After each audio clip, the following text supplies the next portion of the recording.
compañeros, bienvenidos a Planeta Conspirativo. Bien, en el vídeo de hoy vamos a hablar de una serie de personajes de la historia que han sido absolutamente sanguinarias. Presentan unas características de crueldad y de depravación humana que no tienen ninguna clase de límites. Bien, algunos ya conocéis a esta señorita que está aquí. Esta fue la condesa Elizabeth Bathory, pero aquí no vamos a hablar de ello, puesto que es un tema que ya ha sido ampliamente difundido por todo tipo de medios. Bueno, decir que en su juicio se diagnosticó que se supiera 630 muertes confirmadas de sus doncellas y ella encima se lavaba con su propia sangre porque pensaba que rejuvenecía. Así que imaginaros cómo estaba el panorama en esa época. Bien, vamos a empezar hablando aquí de Agripina. Esta personaje que tenéis aquí está en escultura, pero bueno, aquí también podéis ver una reproducción de cómo sería su cara en real, una reconstrucción. Bien, decir que Agripina era la hija de Agripina la Mayor.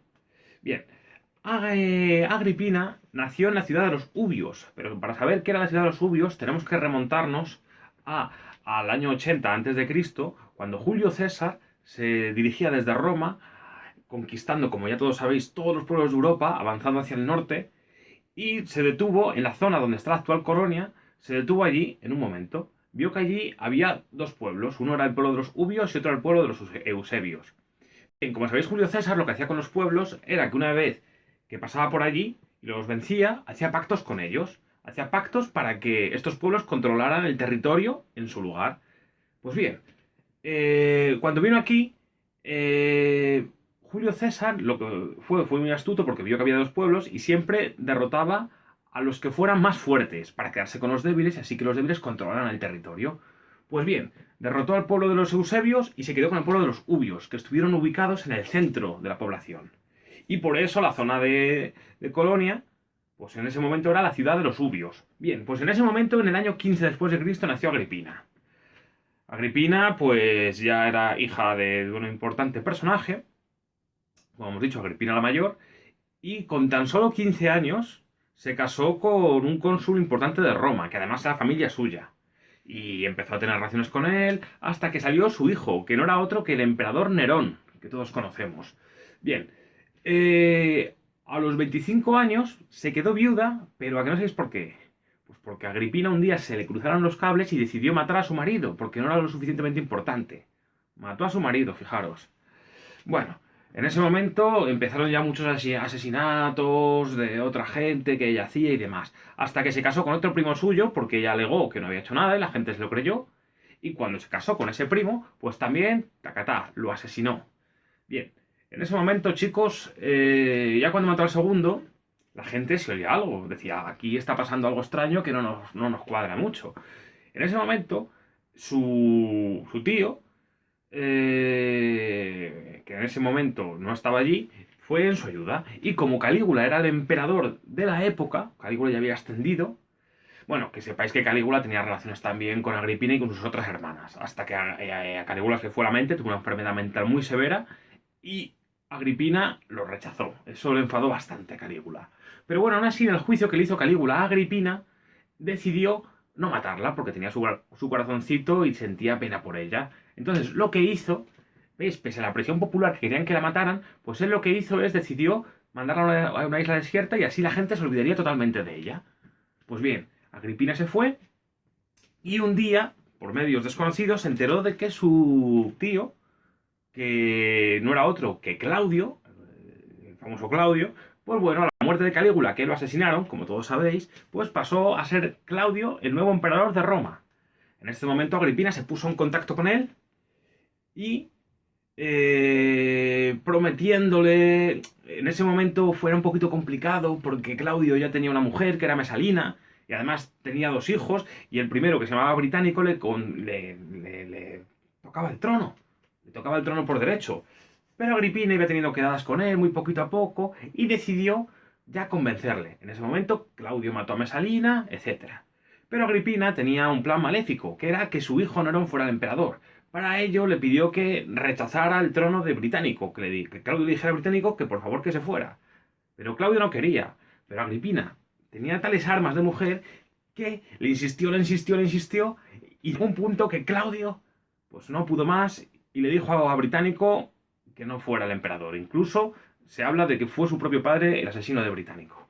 Bien, una que consiguió esto, Agripina mató a su marido Claudio, el tercer marido, después de todo lo que había hecho por él. Bueno, en ese momento ya Nerón pasó a ser el nuevo emperador y como sabéis toda la historia de Nerón, de la quema de los cristianos a los leones, etcétera. Pero fijaros, pero no acaba aquí la cosa. En ese momento, Agripina, bueno, desde siempre tuvo relaciones con su hijo, que le hacía tener. Además, no solamente relaciones, sino que le proponía muchas veces que todas sus decisiones las tomara ella, no él. Eso enfadaba muchísimo a Nerón, hasta el punto de que a veces amenazaba con exiliarse y demás. Esto hizo enfadar mucho a Agripina y tuvo otros amantes que intentó ponerles de regente, pero esto enfadó también mucho a Nerón.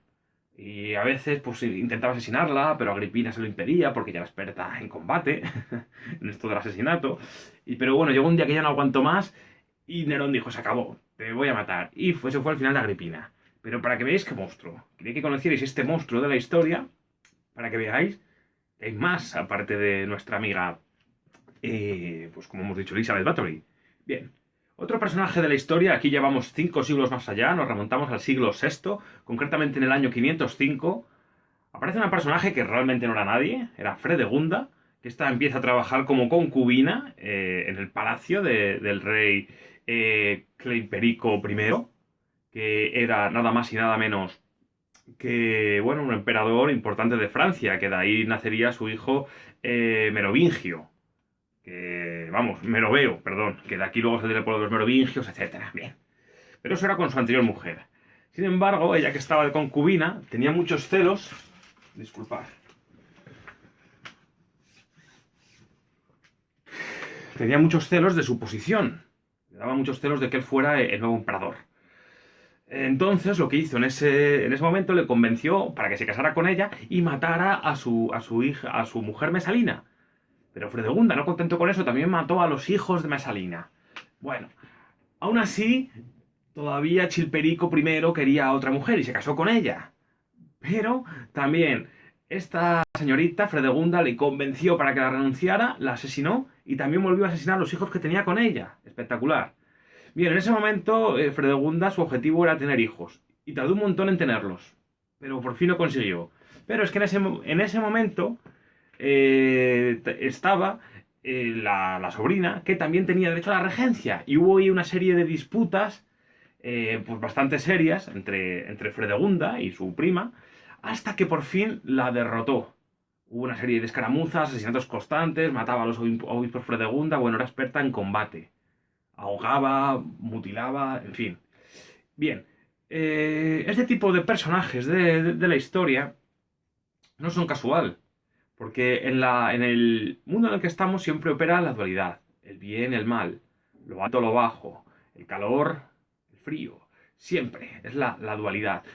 Pero vamos a explicar el comportamiento de estos personajes, ya que nos encontramos en una escala gradual. El Advaita Vedanta, que es lo que habla de la no dualidad, nos habla de que el ser humano tiene que ir pasando por las distintas fases hasta que se dé cuenta que todos somos conciencia infinita. Esto es como, por ejemplo, un río acaba siempre en el océano y se funde, ese es el fin. Y un río también a veces aparecen torbellinos, remolinos que se creen independientes, pero que en el fondo son partes del mismo río. En fin, esto quiere decir Advaita, que todo pertenece a la misma unidad, señores. Absolutamente todo. Y estos personajes que en su momento son asesinas, a medida que se vayan reencarnando, van a pasar por los diferentes estados y llegará a un punto que también tengan que pasar por el camino, que dejen de crear nuevos mundos con su mente y entren en la conciencia divina de la que emana toda gloria. Bueno, esto es por meter un poquito de filosofía de la Advaita. Ya sabes que últimamente estoy interesado en estos temas de la no dualidad. ¿Por qué? Porque la mente no somos nosotros, es una máquina que siempre crea formas y a menudo extrañas e ilógicas. Por lo tanto, es importante no identificarse con la mente, no identificarse con el pensamiento y, desde luego, chicos, tener la conciencia tranquila, porque nosotros no somos más que conciencia. Esta es una película que hemos proyectado, la Maya, que llamaban los budismos, en el budismo, en el hinduismo. Pero recordad chicos, que el Caligulla está cercano, esa época tenebrosa, y vamos a pasar a nuevas épocas y avanzaremos como humanidad. Sin más, nos vemos en otro videoprograma. Hasta pronto.